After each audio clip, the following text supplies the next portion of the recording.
On this episode of Elevated and Unapologetic, my husband fell in love with my best friend. Their disrespects are out of your control. I am so full and so fulfilled. You are not failing because things are hard. How do you navigate that without matching that toxicity? Hello, welcome back to Elevated and Unapologetic. I'm your host, Caitlin, and we got Timothy the Turtle hanging out in the corner today. I really like the camera setup today. I really feel the vibes. This is nice. This is cozy.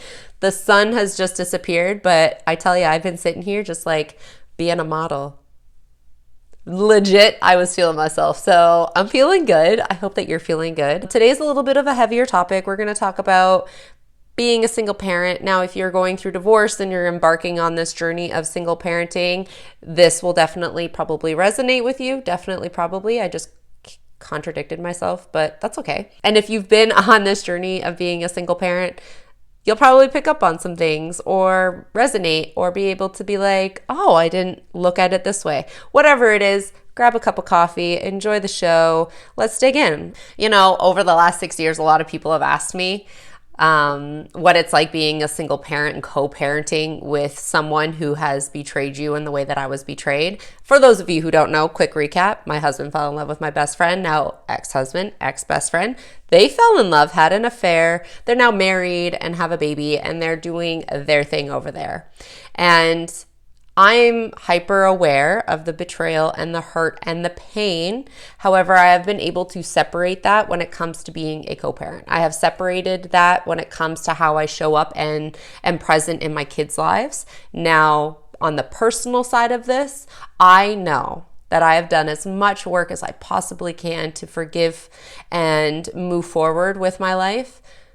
But the pain and the wounds are still there. And then I am cognizant that it could possibly rear its head in the future. If I'm ever in a healthy, loving, romantic relationship again, there still might be some things that come up, and I'm willing to work through that. I'm actually excited to be able to work through that with a partner in a healthy way. I've done therapy. I've, done healing work on my own. I've read books and done so many different things, but I know that when you've been hurt to the depth that causes, sometimes it takes another human to trigger you, acknowledge it, witness it, hold space for it to even transform more. So I'm going to just take that with a grain of salt. If you're on this journey, remember that you don't have to be completely healed, because you never will be completely healed, to be in a healthy, loving relationship. You have to be a willing participant in the relationship to do the work necessary to keep evolving and growing into the human that you want to be. I also wanted to pinpoint that this podcast, this episode, is not about them. This is not about my ex-husband and ex-best friend. This is about me. And I could sit here and talk about it, but that's not my style. That's not my vibe. They have to live with the choices that they made. I want to tell you how I overcame it. I want to tell you how I decided to take that pain and turn it into purpose. I want to tell you how I turned that pain into power to make me the mother and the human that I am today. Because in that is so much value. In that is so much value for you and me. And since we're on the topic of doing this, nobody talks about what's behind the scenes. Everybody gets to see this version of myself. Everybody gets to see the version of me that's online, sharing little snippets of wisdom that I've gained and delivering it in a way that could be catchy or rage baity. I've been known to throw a couple of those out onto the internet. However, behind the scenes, those really dark days, those really long nights, the isolation, the pain, and the working through that, that's the stuff that nobody gets to see. But now I get to share it with you. The invisible work of being a single parent is something that I feel there's so much value in talking about, because you are healing yourself while also trying to be a stable, safe person for your children to come to, so you can help them heal and move through their pain and anger and whatever emotions and things that they're going through with the divorce, with the separation, with also maybe moving schools. Like, their life is also transforming and changing at a rapid pace. So you also have to show up for them. But behind the scenes, you're doing all that work at night for yourself. You're crying, you're sitting alone, you're in isolation. You might have lost friends and family, your community, your support, very much like I did. I did not just lose my husband and my best friend. I lost my family, my home, my pets, my sense of belonging, my community. Like, I lost everything. And I just had my 2 boys and myself. And we have rebuilt. We have clawed our way to the top of this mountain. And when you get to this point where you can look back and be like, I fucking did that, you have a sense of accomplishment. But not just that, you also have a sense of confidence and empowerment because you did that. And I know every situation is different. And I know that there are so many healthy co-parenting relationships out there. But for me, I went from being a stay-at-home mom who was running a small business to full-time mom, also had to step in and be the father figure because he was busy building his life. So I stepped in as the mom, the dad, the coach, the therapist, although we were all in therapy because I couldn't do it all myself. So me and my children were also in therapy. But you're taking on all these roles while you're trying to rediscover who you are as a mother or a father. You're now trying to rediscover your own instincts and how you want to show up in your children's lives. Because believe it or not, as you grow, as you grow outside of being a parent, it's going to shape and form the way that you show up in your kids' lives. It's just naturally going to happen. The hardest part is the emotional responsibility that you feel co-parenting with someone who caused you so much pain, especially when you are the only one in the party that's showing up with that emotional integrity and intelligence and awareness. When you are met with so much resistance, that becomes a burden, and that becomes really, really hard because you're still trying to balance out your own nervous system and your own new way of showing up. And when you're met with like a wall, it's really hard. It's not impossible, but it is really hard. Choosing integrity when the other side chooses chaos. Yep, something that I have done time and time again and will continue to show up this way because there's far more benefit for me and my family to do it that way than to match the chaos that is existing on the other side. There's an emotional separation that happens and you become parent versus partner, right? You are no longer the partner. You are just 2 parents now trying to combine to then parent some children. And it is not an easy area to navigate, especially when there's not good communication between the parents. So I had to learn that what my ex-husband did not affect how he is a father. It does not affect the fact that my children still need a father, okay?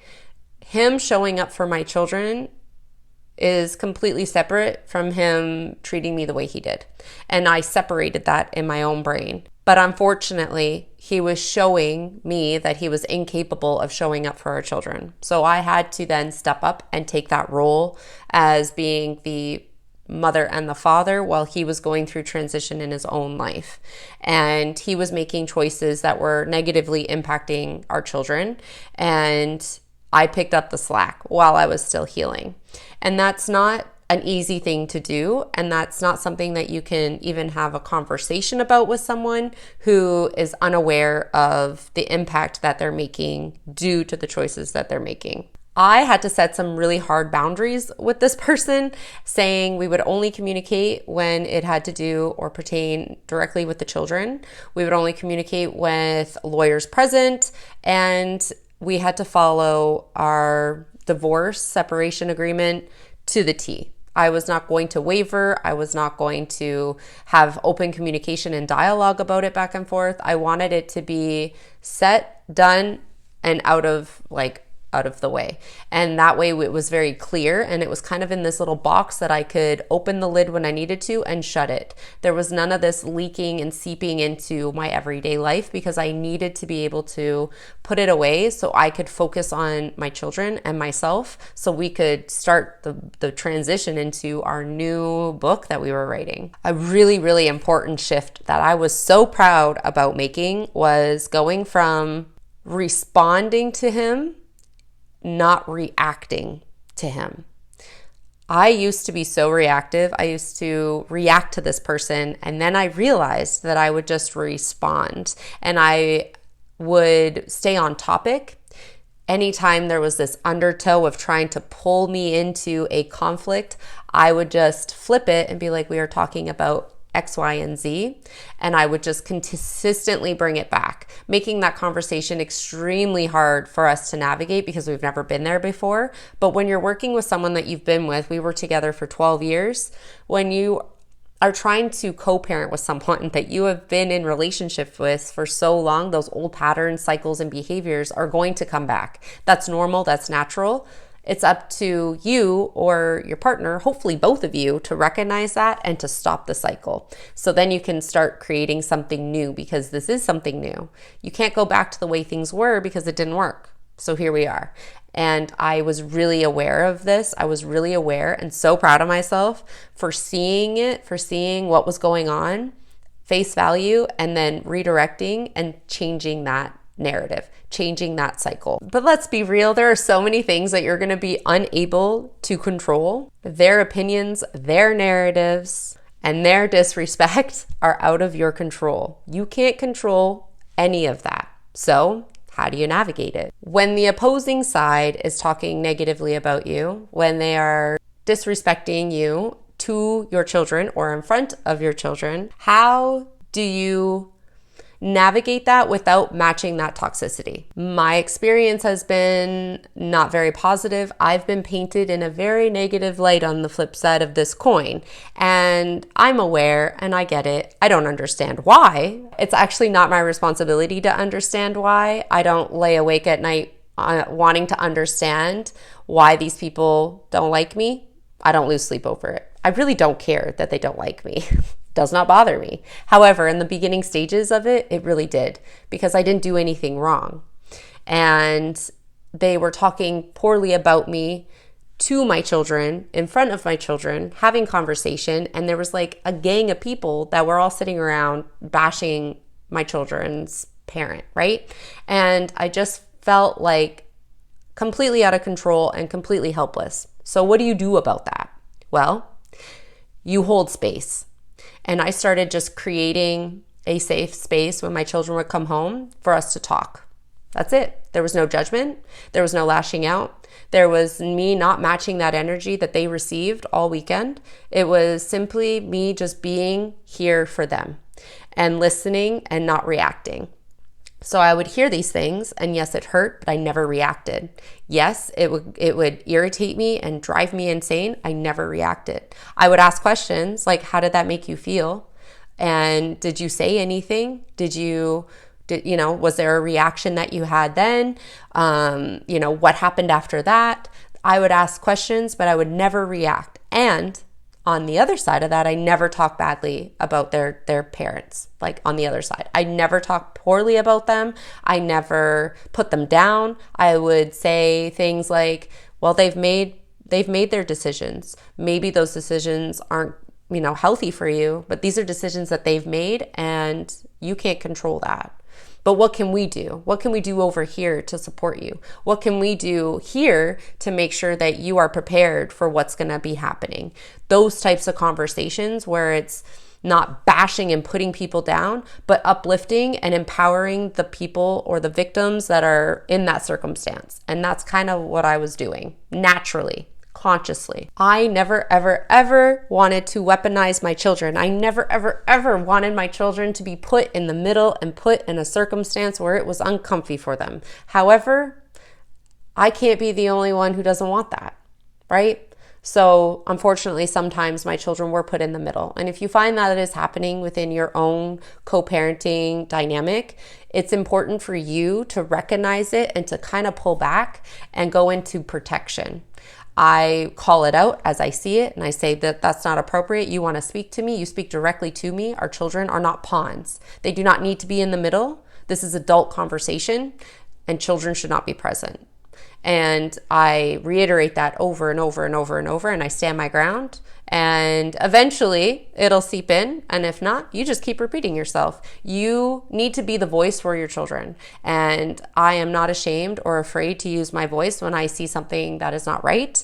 And when my children are put in a dangerous or uncertain situation, I will voice how I feel. I will go to whatever lengths I need to make sure that my children are protected. And I don't really give two fucks about whether or not that is going to change your view on me, because I know I'm doing the right thing. So while all of this is ensuing in the first couple years of my divorce, all of this chaos that I'm doing as an adult, we are building a new life. And we are transitioning into something really beautiful and new and juicy and delicious. And I was witnessing in real time our lives unfolding in such a beautiful way. However, I will admit that I was not fully present, because it's really hard to be fully present in this unraveling when you are juggling so many different things, right? It is really hard for you. So please have grace.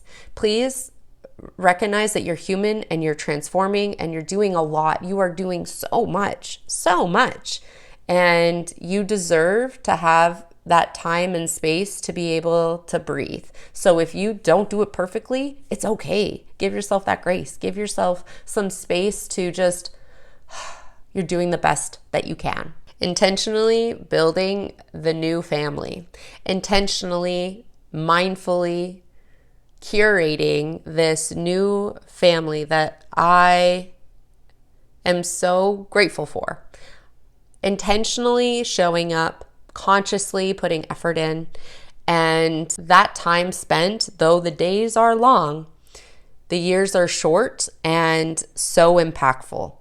So impactful. I am so incredible. I cannot even put into words. I always say how incredibly grateful I am to be my boy's mom.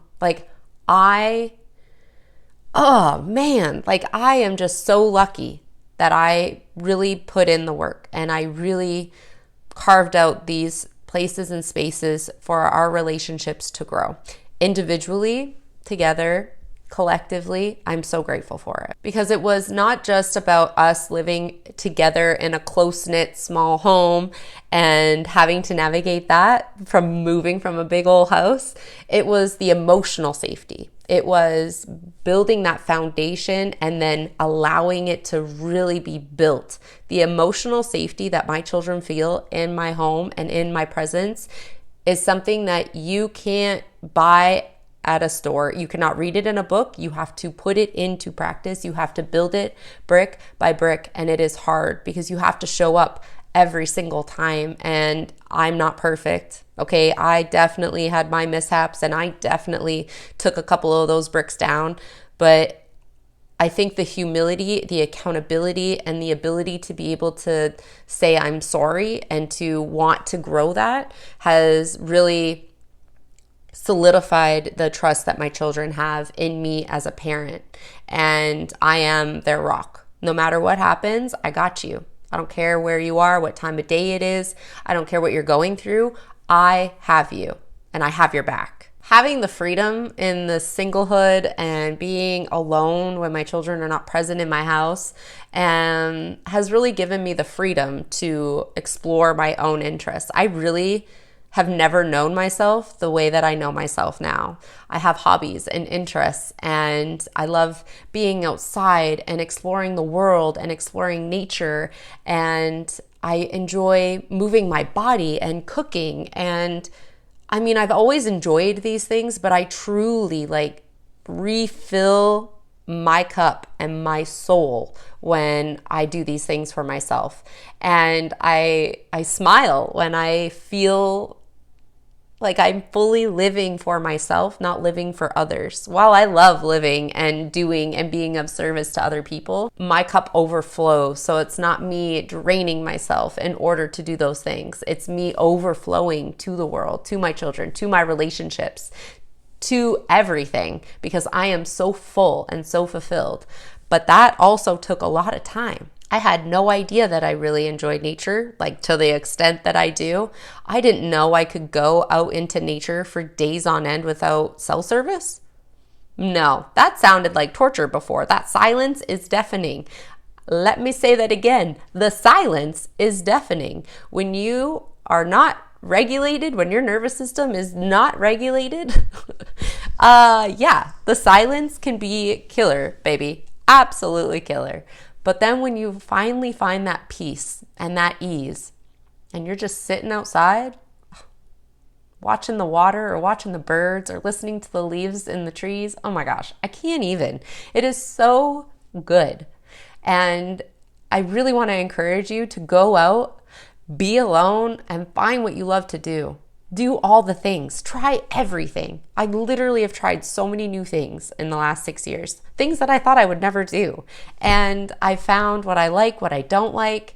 And I am just the person that wants to do it all. I really do. I want to see, do, eat, experience, try. I want to do it all. Why not? Why not? That's how you learn about yourself. And that joy that I give to myself in those moments where I'm not with them trickles into our relationship. It trickles into who I am as a mom. And I'm able to share that joy with them. Like, hey, I learned how to do this new thing.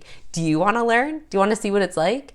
And that drives connection, that drives interest and curiosity. And I just feel like me doing that for myself is not selfish. I know some of you probably feel that way because I did too. I felt extremely selfish.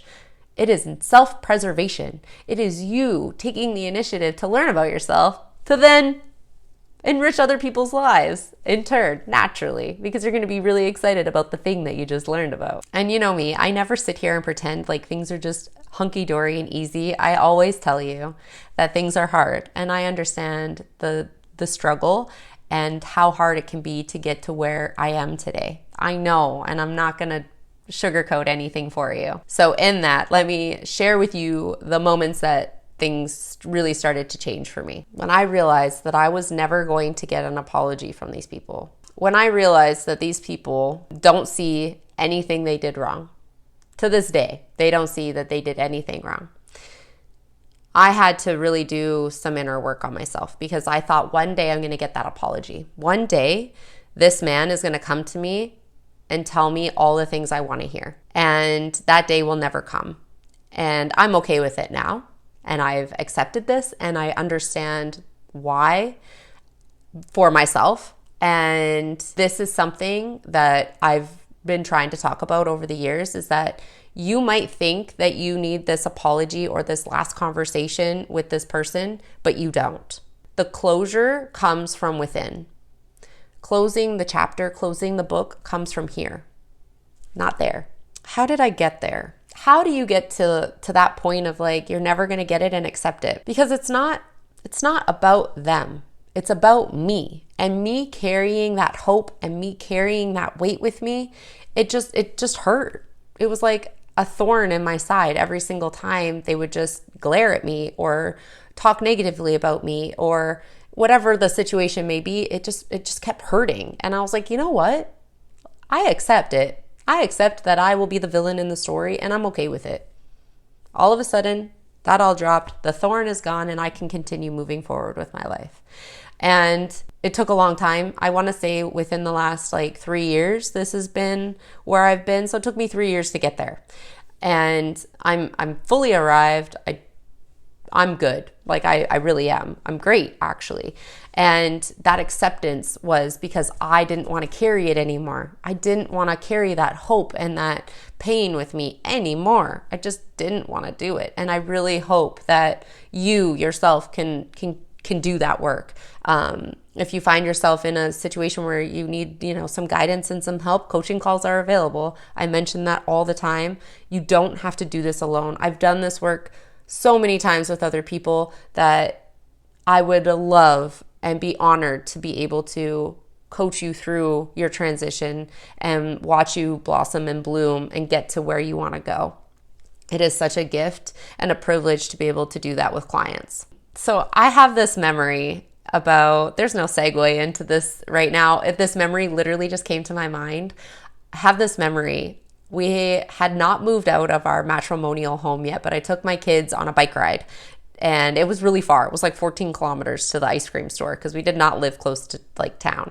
And we went into town and got ice cream and we walked down to the water and we were at the water and we're eating this ice cream, and my youngest, his name's Emmett, he was eating his ice cream cone and it's melting, it's all over his face, and we were just laughing. And I genuinely felt, I'm getting teary-eyed because I genuinely felt happy for the first time in months.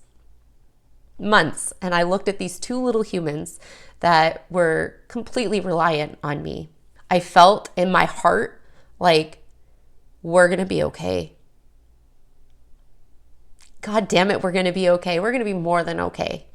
And that laughter is so healing, and it holds so much beauty in it that it can carry you through the toughest moments of your life. And so when you're having a moment where you feel like I can't do this anymore, and you're crying in your bathtub and drinking wine and just like having a hard time, I want you to try and dig up those moments of pure happiness and pure joy that you have felt, because it will carry you through, because you are capable of feeling that way again. I promise you. It's those moments that help you realize that healing isn't instant. It is a process that takes time, but you have to give yourself the time to heal. It's a series of decisions that you make to choose your peace over your pain and your trauma and whatever you're going through. Those tiny decisions make a big impact. And I want you to also remember that as you're navigating this, those glimmers, those shimmers of happiness, those shimmers of growth, hold on to them, because you're going to start collecting all those shimmers and you're going to have one big sparkle, baby. And through this whole journey, I've realized that healing is not a destination. Okay? You're not going to all of a sudden come out 10 years later and be like, I have healed. No, during the healing journey, you realize actually you're never going to be healed. This is a constant thing in your life now. Now you are just healing.